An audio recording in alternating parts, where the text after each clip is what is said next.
कोई रातों रात ऐसा नहीं है कि कोई करिश्मा हुआ, हम रात को सोए सुबह उठ गए, चांदी ने जो है आसमान छू लिया। कॉपर है, मुस्तकबिल उसका भी होगा, लेकिन फिल वक्त कॉपर की अभी मुस्तकबिल नहीं है। अगर बिल्कुल मार्केट करेक्शन लेती है तो घबरा के बेचे नहीं, घबरा के बेचने वाला बेवकूफ होगा। चाइना ने सिल्वर के एक्सपोर्ट पे बैन लगा दिया है, जैसे जेबी मॉर्गन है, बैंक ऑफ अमेरिका है, उन्होंने अपनी चांदी को शॉर्ट किया हुआ है। लगभग 1 किलो चांदी उस बैटरी के अंदर इस्तेमाल हो रही है। उस चांदी की रिक्वायरमेंट चाइना को इतनी है कि दुनिया से भी अगर वो जमा करें तो उसको कम पड़ जाएगी। तो लोग मेरा मजाक उड़ाते थे कि यार तो सोनार हो गए, चांदी की बातें कर रहा है, चांदी की बातें कर रहा है। मैंने कहा मैं रिसर्च पर बात कर रहा हूँ। 2026 के अंदर आप इसको चांदी को $200 पे देखेंगे। चांदी एक इकोनॉमिक वॉर का हिस्सा हो गई है। जिस तरह गोल्ड इकोनॉमिक वॉर का हिस्सा है, इसी तरह चांदी भी इकोनॉमिक वॉर का हिस्सा है। अल्लाह पाक ने उसको इज्जत दे दी है। हमने और आपने इज्जत कोई नहीं दी है। इस सिल्वर को अल्लाह पाक ने इज्जत दी और इसको और मजीद अल्लाह पाक इज्जत देगा। चांदी इस दफ़ा इंशाल्लाह क्रैश नहीं होगी।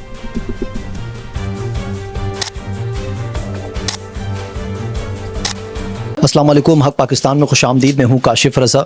नाज़रीन, गोल्ड या सिल्वर, अब गोल्ड चूँकि बहुत ज़्यादा ऊपर चला गया है, इसलिए बहुत से लोग इस वक्त उनका रुझान सिल्वर की जानिब है।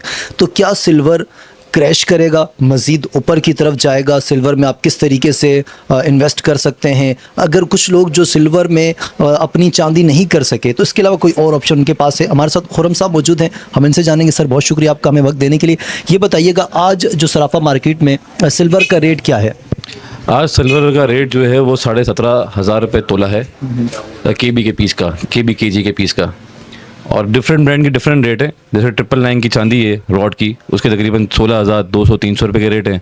और केबी का जो पीस है वो 17,500 रुपये का तोला है, जो बेच रहे हैं हम लोग।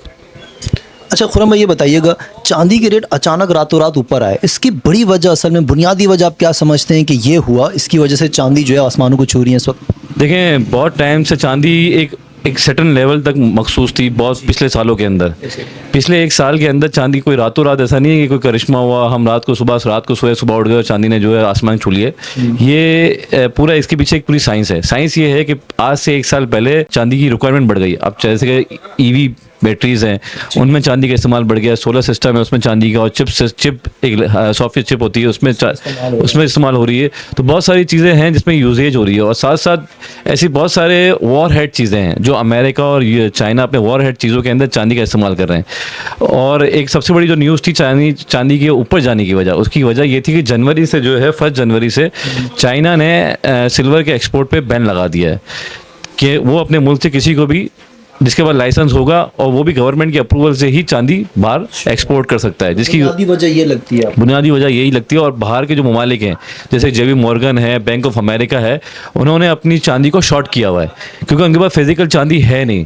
वो उन्होंने लोगों को पेपर फिजिकल नॉन फिजिकल चांदी लोगों को बेची हुई है और उनके पास है नहीं। वो बैंक के दिवालिये की तरफ जा रही हैं और दुनिया भर में चांदी की डिमांड बढ़ गई है। जब डिमांड बढ़ गई है तो इसकी वजह से लोगों का रेट, चांदी का रेट जो है वो भी बढ़ता जा रहा है। और इन फ्यूचर चांदी को लोग डर रहे हैं कि भाई चांदी ऐसा ना हो कि कल को जो उसका माजी है कि चांदी 1980 में भी क्रैश हुई थी। लोग मिसाल देते हैं कि 2011 में भी चांदी क्रैश हुई थी। तो ऐसा तो नहीं कि चांदी 2026 में भी क्रैश हो जाएगी। चांदी इस दफ़ा इंशाल्लाह क्रैश नहीं होगी। इसके पीछे भी एक साइंस है, वो भी मैं आपके नाज़रीन को बता देता हूँ क्यों नहीं क्रैश होगी। 1980 के अंदर जो बढ़ी थी वो एक हमारी ज़बान में उसको कहते हैं सट्टा, यानी कि गैम्बलिंग थी। उसके पीछे एक पूरी गेम थी, साइंस था। 2011 में जो बढ़ी उसके पीछे भी एक साइंस था कि एक कंपनी थी बाहर की जिसने चांदी का एक विंडो सेट किया हुआ था कि जो उसके पास एक डिमांड थी, तो उसने सेट किया हुआ था कि जितनी भी लोगों को चांदी देनी है मुझे दे दे। $50 की उसने एक लिमिट रखी थी। जैसे ही उसकी लिमिट पूरी हुई उसने वो विंडो बंद कर दी कि मुझे अब रिक्वायरमेंट नहीं है। जैसे ही विंडो बंद हुई अब क्रैश कर गई। लेकिन इस दफ़ा ऐसा कुछ भी नहीं है। इस दफ़ा जो जेन्युइन बढ़ रही है वर्ल्ड वाइड बढ़ रही है क्योंकि एक तो चाइना उसको अपने इकोनॉमिक के यूजेज के साथ साथ उसको अपनी इकोनॉमिक रिजर्व के तौर पर उसको इस्तेमाल कर रहा है। यानी कि जिस तरह सोना रिजर्व होता था ना, दुनिया के अंदर बड़े बड़े ममालिक अपने रिजर्व के अंदर शामिल करते थे, इस तरह चांदी अब रिजर्व के तौर पे, सिर्फ यूजेज नहीं है, अब रिजर्व के तौर पे उसको इस्तेमाल लाया जा रहा है। और चाइना जैसा मुल्क जो हमसे, पाकिस्तानियों से और दूसरी दुनिया से बहुत ज़्यादा आगे सोचता है वो, और जब वो चांदी जमा कर रहा है, उसने एक्सपोर्ट पर पाबंदी लगा दी, तो कुछ सोचें, कुछ ना कुछ तो साइंस होगी। अच्छा, अगर आने वाले वक्तों में चाइना ऐसा करता है कि मार्केट खोल देता है तो फिर तो मुमकिन है ना कि क्रैश कर जाए मार्केट चांदी की? हाँ, लेकिन वो क्रैश नहीं करेगी। वो सर्टन लेवल तक एक करेक्शन आ सकती है, ठीक है ना, क्योंकि चांदी का जो अभी बढ़ रही है, एक चाइना के अंदर एक कॉन्ट्रैक्ट हुआ है सैमसंग कंपनी के साथ, ठीक है ना। चाइना ने ये बैन क्यों लगाया है, इसके पीछे भी हम बात कर लेते हैं। वो बैन इसलिए लगाया है कि चाइना का सैमसंग के साथ एक मुआहिदा हुआ है। उस मुआहिदे के तहत एक ईवी बैटरी बनाई जा रही है जो कि वो बैटरी जो है वो 8 से 9 मिनट में जो है वो चार्ज कर देगी। नॉर्मल जो ईवी कार्स होती हैं वो घंटों 1.5 घंटे तक वो चार्ज होती है। उस बैटरी की खुसूसियत ये होगी कि वो विद इन अ मिनट्स, यानी कि 9 मिनट्स 8 मिनट्स में वो बैटरी चार्ज हो जाएगी। और चार्ज होने के उस बैटरी का जो सिस्टम है उसमें लगभग 1 किलो चांदी उस बैटरी के अंदर इस्तेमाल हो रही है। तो और वो उस चांदी की रिक्वायरमेंट चाइना को इतनी है कि दुनिया से भी अगर वो जमा करे तो उसको कम पड़ जाएगी, उसकी डिमांड इतनी है यानी कि उस बैटरी बनाने की। तो फिलहाल तो ऐसा कुछ दिख नहीं रहा है कि मार्केट के अंदर वो एक्सपोर्ट खोले, फिलहाल नहीं दिख रहा। अच्छा, अगर ये बताइएगा कि आपको क्या लगता है कि चांदी कितनी ऊपर जा सकती है, और कब तक आप चांदी को ये कह रहे हैं कि यार इस टाइम तक हम चांदी को यहाँ देख रहे हैं?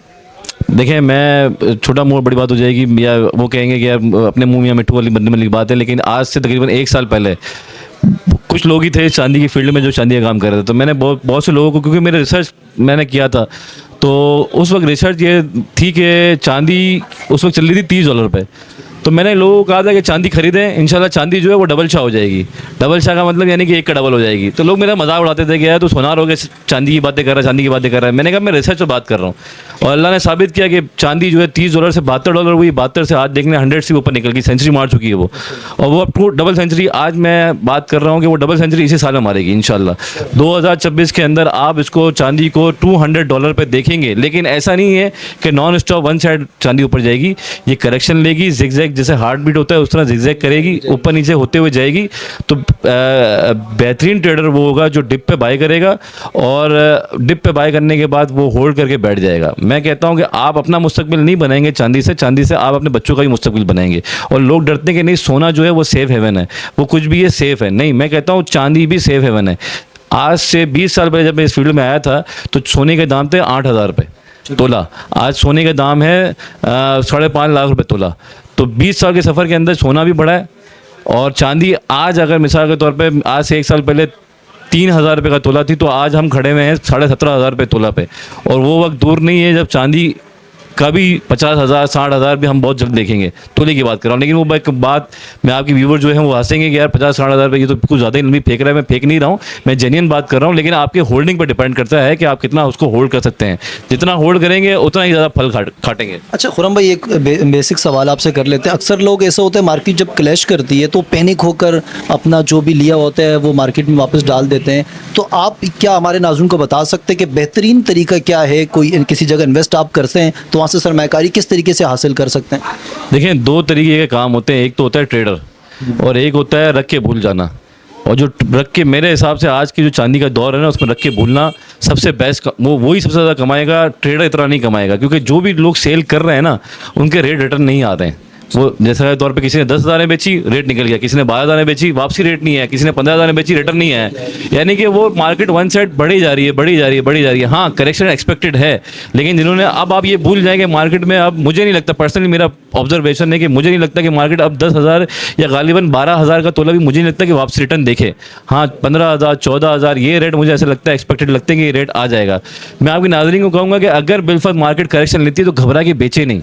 घबरा के बेचने वाला बेवकूफ़ होगा। हाँ, अगर मार्केट थोड़ी बहुत करेक्शन लेती है तो वो बेस्ट टाइम होता है, अवेल करें, वहाँ पे माल खरीदें और भूल जाएं। चांदी अब नहीं कही जाती है। चांदी एक इकोनॉमिक वॉर का हिस्सा हो गई है। जिस तरह गोल्ड इकोनॉमिक वॉर का हिस्सा है, इसी तरह चांदी भी इकोनॉमिक वॉर का हिस्सा है। सिल्वर या गोल्ड अब नीचे नहीं आने वाला, कम से कम नहीं आएगा इंशाल्लाह। पूरी रिसर्च के साथ बोल रहा हूँ, करेक्शन ज़रूर आएगी, ठीक है ना, करेक्शन ज़रूर आएगी। मैं आज भी कह रहा हूँ कि ये आप इसी साल के अंदर, मैं कोई बड़ा नहीं कह रहा कि 27-28 में तुक्का मारने वाली बात हो जाएगी। मेरी रिसर्च मैंने की हुई है कि इस साल 2026 गालिबन अक्टूबर, मतलब आप पेशन गोई कर रहे हैं ये सितंबर अक्टूबर तक $200 इंशाल्लाह आप देखेंगे। अच्छा, एक और सवाल ये रख लेते हैं कि अब जो सरमायाकार हैं, ये मुख्तलिफ ख़रीद फ़रोख्त करने वाले लोग हैं, क्या वो चांदी ज़्यादा बेच रहे हैं या फिर ज़्यादा चांदी ख़रीद रहे हैं? देखिए, हमारे जिन लोगों ने भी बेची, वो हमारे सिल्वर के काम के अंदर ये हो रहा है कि वो उससे ऊपर में रेट में चढ़ रहे हैं। यानी कि मिसाल के तौर पे अगर किसी ने 10,000 में बेची तो वो घबरा के, उसने देखा कि मार्केट 12,000 हो गई, 13,000 हो गई, तो वापस चढ़ गया। फिर उसने 15,000 में बेची तो फिर वो आज 17,000 में चढ़ गया। तो जो भी लोग बेच के दोबारा चढ़ रहे हैं तो ऊपर के रेटों में चढ़ रहे हैं। अब जैसी बात है, मार्केट के अंदर दोनों तरह के होते हैं, बायर भी होता है, सेलर भी होता है। कोई बेच रहा है, कोई खरीद रहा है। जिसको जहाँ पे ज़रूरत हो रही है वो वहाँ बेचता है। अब मुझसे कोई पूछता है कि सबसे आइडियल टाइम कब है बेचने का, तो मैं ये कहूँगा कि भाई जब आपकी ज़रूरत हो। क्योंकि मेटल कोई भी हो, चाहे वो सोना हो कि चांदी हो, आप अपनी ज़रूरत के मुताबिक उसको बेचें। बिला वजह बेचने से फ़ायदा नहीं है, क्योंकि दोनों ही चीज़ें ऊपर जा रही हैं। सोना भी ऊपर जा रहा है, चांदी ऊपर जा रही है। हम बाज़ार के अंदर बैठे हुए हैं, हम ट्रेडर हैं। हमें पता होता है कि भाई कब खरीदना है और कब बेचना है। हम ट्रेडिंग आसानी से कर सकते हैं। जो लोग बाहर बैठे हुए हैं उनके पास तो पता ही नहीं चलता कब मार्केट उतरी, कब ऊपर वापस चढ़ भी गई, कब उसको हमने माल छोड़ा, कब वापस हमने अपना माल अपना पूरा कर लिया। तो हम मार्केट में बैठे हुए हैं, इसलिए हम ये काम कर सकते हैं। जो आउटफील्ड के लोग हैं, जो कहीं दूसरी जगह बैठे हुए हैं, उनको मौका नहीं लगता, वो बेचते हैं। मार्केट थोड़ी बहुत नीचे आती है तो लोग इंतजार में, तो नहीं अब नीचे आ रही है और नीचे आएगी फिर हम खरीदेंगे, तो उस और के चक्कर में जो है मार्केट वापसी घूम जाती है। अच्छा, जो आम आदमी ख़रीदना चाहता है तो उसको आप क्या सजेस्ट करेंगे कि किस तरह सरमायाकारी करे, बिस्किट में करे, जेवर में करे, सिक्के में करे, क्या ज़्यादा मुफीद रहेगा? मेरा एक ही एडवाइस होगी कि अगर कोई सरमायाकारी चांदी में करता है तो किलो के अंदर वो अगर कुछ करता है तो बेस्ट, मेरा एक ही नाम है KBE। किलो का बार है वो KB ले, और कोई भी नहीं ले। वो कहते हैं ना कि वेव्स की पहले एड चलती थी, वेव्स नाम ही काफ़ी है। तो वो क्या है कि मैं कहूँगा KB। मैं कोई उसकी मैं पब्लिसिटी एडवर्टाइजमेंट नहीं कर रहा हूँ, लेकिन मुझे इतना वो टिकट आइटम है हमारे फील्ड के अंदर, उसको कहते हैं टिकट आइटम। टिकट की तरह माल बिकता है, टिकट की तरह माल उसका खरीद भी जाता है, बिक भी जाता है। आप मुझे 5 मिनट्स में कहेंगे माल खरीदना है, मैं आपको 5 मिनट बोलूँगा सर आपका सौदा मिल गया। 5 मिनट में आप बोलेंगे बिक गया, बेचना है, मैं बोलूँगा सर 5 मिनट में बिक गया। ये होता है टिकट आइटम। तो मेरा यही एडवाइस होगी कि अगर किलो के अंदर काम करना है KB है, और अगर आपका व्यूवर 10 तोले पे काम करना चाहता है या तोले पे काम करना चाहता है तो मेरा एडवाइस होगी कि फिर तो कोई ब्रांड ले लें। BMW ले लें, PSL ले लें, KB ले लें, RGR ले लें, कोई भी ब्रांड ले लें। 10 तोले में कोई डजन मैटर, कुछ भी आप बाय कर लें, लेकिन अगर किलो में काम करना है तो बेस्ट KB। अच्छा, आखिर में ये बताइएगा, क्योंकि फ्रॉड हर जगह जहाँ आप सरमायाकारी करेंगे उसका दूसरा जो रुख होता है वो फ्रॉड होता है कि आप धोखा भी खा सकते हैं, आपको नुकसान भी हो सकता है। तो क्या बेस्ट तरीका है कि सिल्वर में कोई शख्स इन्वेस्ट कर रहा है तो फ्रॉड से बच सके? रसीद है, मोहर है, क्या चीज़ें हमें देखने की? देखिए, बहुत सारे ब्रांड हैं हमारे सिल्वर के ब्रांड के अंदर, लेकिन सबसे KB की मैंने मिसाल आपको इसलिए दी क्योंकि KB के अंदर जो है वो बार कोड लगा हुआ है, सीरियल नंबर लगे हुए हैं। दूसरे ब्रांड के अंदर भी लगे हुए हैं, लेकिन उसकी ऑथेंटिसिटी मैं किसी भी ब्रांड को ये नहीं कहूँगा सारे ब्रांड अच्छे हैं। सब ब्रांड कोई भी किसी में भी कोई खामी नहीं है, सब 1 to all बेहतर से बेहतर। लेकिन मैं ये बात कर रहा हूँ कि पब्लिक का रुझान जो है ना, जिसका वो अभी KB पर ज़्यादा ट्रस्ट करते हैं, तो KB का माल इजीली बिक भी जाता है। अब दूसरे ब्रांड के अगर जैसे बता ऑथेंटिसिटी की बात की कि भाई क्या है, वो है कि भाई उसकी गारंटी क्या है कि भाई वो, तो बारकोड होते हैं कंपनी में, आप जाके बारकोड चेक करें, मोबाइल पर चेक करें, आपको इजीली आपको पता चल जाएगा कि भाई वो ओरिजिनल पीस है कि 2 नंबर पीस है। और ब्रांड हैं बाजार के अंदर कि जो 2 नंबर लोगों को स्कैम आए भी थे, लेकिन उनको पकड़ लिया गया। गोल्ड बहुत ज़्यादा ऊपर जा चुका है, चांदी भी इस वक्त काफ़ी ज़्यादा कंट्रोल से बाहर होती जा रही है। तो कोई ऐसा बायर है, आदमी है कि जो कि इन्वेस्ट करना चाहता है, इस वक्त वो चाहता है कि मैं किसी मेटल में करूं, तो आप क्या सजेस्ट करेंगे, वो किस जानिब से जाना चाहिए? देखें, बहुत से मेरे क्लाइंट जो और बहुत से दोस्त और बहुत से अजीज़ ये समझते हैं कि यार हमने गोल्ड में जाना चाहिए। गोल्ड तकरीबन 5 मिलियन के अबव गोल्ड हो गया है, यानी कि एक छोटा सा पीस 5 मिलियन से अबव है, तो गरीब आदमी की पहुंच से तो ये दूर हो गया है। सिल्वर जो है वो गरीब की आइटम था, वो भी अब जो है जो आहिस्ता से बढ़ता जा रहा है। तो अब बहुत सारे नादान कुछ लोग हैं, नादान इसलिए कह रहा हूँ कि वो कह रहे हैं कि यार हमने गोल्ड में तो अपॉर्चुनिटी मिस कर दी, हमने लिया नहीं सही वक्तों पर, सिल्वर का भी हमने गाड़ी मिस कर दी। तो अब एक काम करते हैं, हम जो है वो कॉपर की गाड़ी में जाके बैठ जाते हैं। कॉपर है, मुस्तकबिल उसका भी होगा, लेकिन फिल वक्त कॉपर की अभी मुस्तकबिल नहीं है। फिल वक्त इसलिए नहीं है क्योंकि वो टू अर्ली। लोग ऐसी बात जिन्होंने गाड़ी मिस कर दी है वो कहने किसी न किसी गाड़ी में तो बैठ जाए। तो जिस कॉपर की जिस गाड़ी में लोग बैठ रहे हैं, मैं समझ रहा हूँ कि उस गाड़ी को चलने में अभी 8 से 10 साल हैं बाकी। आप टू अर्ली बैठ जाएंगे कॉपर के अंदर। कॉपर की अभी ऐसी कोई इकोनॉमिक वॉर का हिस्सा नहीं है, ना वो उसकी यूजेज ऐसी कोई है जिस पे लोग बैठे। हाँ, लोग बहुत से हैं जो कॉपर को गाइड करने के भाई कॉपर खरीदो, कॉपर खरीदो, कॉपर, वो सिर्फ और सिर्फ मुनाफाखोरी कर रहे हैं। मैं खुली बात कर रहा हूँ, हमारी बरादरी के लोग हैं जो कि कॉपर पे काम कर रहे हैं, कॉपर बेच भी रहे हैं। मैं खुला बात कर रहा हूँ, कॉपर इस वक्त आप पैसे को सिर्फ और सिर्फ अपने पैसे को बॉन्ड कर दोगे बिला वजह, इससे ज़्यादा आप सिल्वर में कमा लोगे, इससे ज़्यादा आप गोल्ड में कमा लोगे। लेकिन मेरी फर्स्ट प्रायोरिटी ये होगी, आप सिल्वर में पैसा लगाएं, आपका पैसा नहीं डूबेगा, आपका पैसा कुछ नहीं होगा। इंशाल्लाह सिल्वर आपको, अल्लाह पाक ने उसको इज़्ज़त दे दी है, हमने और आपने इज़्ज़त कोई नहीं दी है। इस सिल्वर को अल्लाह पाक ने इज़्ज़त दी है और इसको और मज़ीद अल्लाह पाक इज़्ज़त देगा। इसकी मुस्तकबिल मैं तो $200 बोल रहा हूँ, वही उससे भी ज़्यादा की, लेकिन मैं आपके नाज़रीन को बहुत ज़्यादा बड़े ख्वाब नहीं दिखाऊँगा। मैं अपनी बात पर अभी भी स्टक हूँ। इसी साल के अंदर 2026 के अंदर इंशाल्लाह आप सिल्वर को $200 पे देखेंगे और मे भी उससे ऊपर भी देखें, लेकिन $200 की मेरी प्रेडिक्शन है। कम पेश आप देख सकते हैं। और कॉपर के लिए मैं ये कहूँगा कि अगर आपको चलना है, कॉपर में इन्वेस्टमेंट करनी है, तो ये जहन बना के करें कि कॉपर जो है वो 8-10 साल अगर आप रख सकते हैं, रखें, उसका नंबर भी आएगा, लेकिन 8 से 10 साल बाद आएगा। देखिए भूल जाए, यानी कि बस छोड़ दिया हमने। और कॉपर वैसे भी मिसाल के तौर पे आज कॉपर का रेट है $4000 का तोला, सॉरी किलो। बाजार के अंदर मुनाफाखोरी इस हिसाब से हो रही है कि उसको 7,000 और 8,000 रुपये में उसको बेचा जा रहा है, ठीक है ना। अब जो बेचने वाला है उसने तो अपनी कीमत को फ़ौरन डबल कर लिया। अब हम उसके लिए दुआ करेंगे कि जो खरीद रहा है वो उसके लिए हम दुआ करेंगे कि भाई उसके रेट कब बढ़े, हाँ उसके रेट तक पहुँचे, फिर वो रेट जब पहुँचेगा उसके बाद उसका मुनाफा स्टार्ट होगा। तो जो बनाने वाला है और जो बेचने वाला है दुकानदार, ठीक है ना, वो उसने तो अपना नफ़ा हाथों हाथ ही डबल कर लिया है। तो बराए मेहरबानी आपके नाज़रीन को मैं यही कहूँगा कि भाई कॉपर में इन्वेस्टमेंट अगर कर रहे हैं तो देख के करें, ये रेट से करें कि भाई उसका ओरिजिनल रेट है क्या। 4,000 रुपये का किलो का रेट है, आप उसको 7,000 या 8,000 रुपये खरीदें तो आप बेवकूफ़ी कर रहे हैं। तो बस मैं यही कहूँगा कि अगर आपको बेस्ट कोई चीज़ अभी बाय करके रखनी है, सिल्वर रखें और अपने बच्चों का मुस्तकबिल आप बेहतरीन बनाएंगे इससे। ठीक है, बहुत शुक्रिया खुदा।